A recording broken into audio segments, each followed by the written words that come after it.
It's the original, hey, look, nerds can be totally radical film. And look, 40 years later, gamers have taken over. It's beautiful.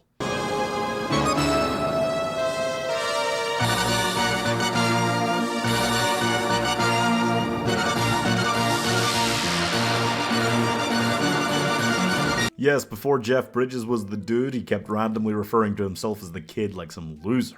Before he was the perennial granddaddy, he couldn't possibly have looked more like Kurt Russell. Before the Terminator, before Ready Player One, before anyone in the Western world knew what the term isekai meant, there was Tron.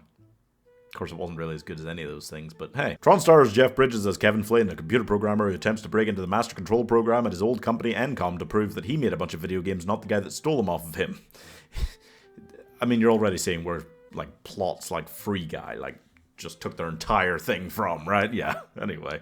So, he goes into the company and is trying to get the information he needs, and then the master control program, like, zaps him and digitizes him into cyberspace and puts him in there. So you're seeing, like, where entire plots like Scooby-Doo and the Cyber Chase came from, right? Yeah, anyway. And then he's in there and he's forced to play video games until he dies. Which actually sounds great. This film has most certainly aged. Setting the whole thing in a vastly CGI'd world in 1982 was a crazy bold choice. Everything looks like a PS2 cutscene. I mean, there's not even enough pixels here to change a light bulb. But overall, it gets away with it to even watch it back today. And the reason for that is quite simple. It is set inside a 1980s computer. So it would look like this. If you vaporized them in a Tron film today, but sent them into a 1980s computer instead of a modern day one, it would still look like that. Pretty much. Not quite, but you get the idea. That's why it gets away with it, that's why it kind of works.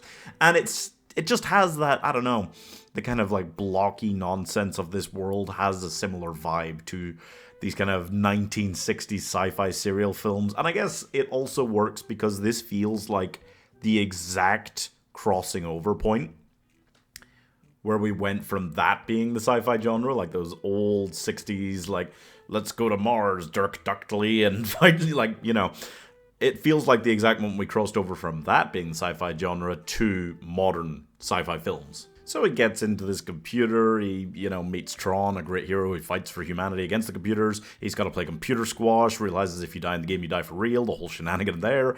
And you know what, the whole direction that it goes as a story feels predictable and unoriginal to watch today, but only because all these things have come out copying it since then. And it does help because the plot is basically nonsense, so you kind of know where it's going anyway, like just from the type of film it is, so you don't have to like work hard to follow the plot, because if you did, you would probably go and see, and this is just no idea what's happening most of the time. It's fine anyway.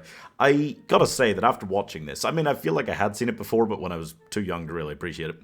Having watched this one now, I feel like I finally get the idea as a franchise, you know? It really is this thing that I almost wish there was more of now.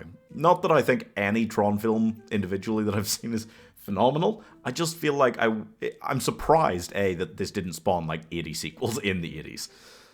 It just feels like something that like you could have gone like some insane kooky places back then with. But also, I'm kind of sad it doesn't, because if you had one of these every like 4 or 5 years from when this first one came out until modern day, it would be so fascinating to watch how like the technology's evolved at such an incredible rate, and like the shifting focus of what each film would have been about. I think that's so interesting, and we've missed out on that. But at the same time, this was just a bizarre, like basically standalone thing that is just there as a monument to weird sci-fi shit and early CGI. For all that it does jankily, this film does have a unique style. Something about those visuals combined with the music. It's like this cheesy, grand, sweeping thing. It's hard to dislike it, no matter how long it's been since it came out before you see it. It'd be easy to dismiss it from one image, right? And I think people do a lot today. It would even be easy to dismiss it after watching like one scene. But if you're watching the film itself, it just kind of sweeps you up in it. It's just this like glorious space opera type of thing. And that feel is just so good at just kind of bringing you along for the ride, so you feel invested even if you don't know what's going on. And I really do love that it kind of has... It doesn't just do this guy comes in from the real world and is the savior of this computer world. No, they've already got their savior. He just needs to, like, help out a bit. And I think that's such a funny concept, and it works so well, and it is just so interesting. The story that they do with that, as much as I get of it. So I'm giving... Didn't understand. Single thing that happened in this film. 3.5 stars.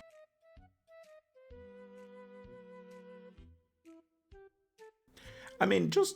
It could have been like almost a death race thing. No matter how many times you do death race, it's interesting. Same thing with like these light cycles and the frisbee fights. Like, they're just such cool ideas that you could have done it like 10 different installments and we still kind of would have been there for it.